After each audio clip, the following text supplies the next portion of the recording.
केहू जाने अरे हनिया राजा जी सब केहू जानता हनिया राजा जी तो साहब का से की मनल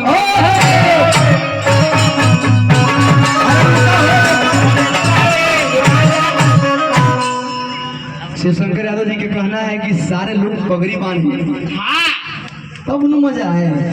एक बार बांध लीजिए, 1000 रुपए का पुरस्कार है और हम चाहेंगे कि अब लिए हैं तो बांध लीजिए हमारी खुशी के लिए, थोड़े देर के लिए बांध लीजिए सर। अरे कि सब केहू जानता अरे कहानिया राजा जी ये मुखिया जी हम लोग नहीं बजाएंगे। काहे हो? आपने क्या मोदी के खानदान के है? अरे नहीं, हमारे में हिस्सा सबका है, हम में हिस्सा सबका है, हाँ सबको मिला है।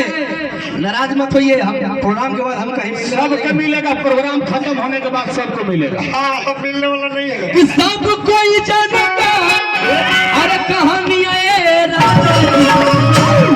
सब का से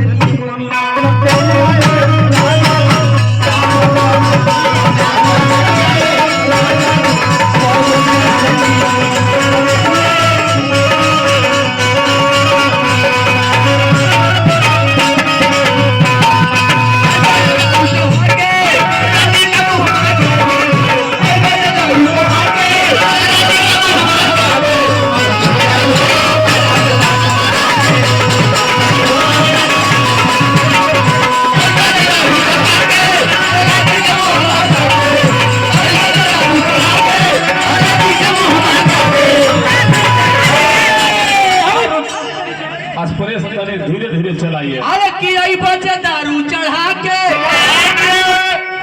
इसी बीच विशाल गुप्ता की तरफ से 1000 रुपए का पुरस्कार है, हार्दिक अभिनंदन है। कि बचे दारू चढ़ा के अरे के मुंह महका कैसे घूम रही हम सोच जाई भो पता से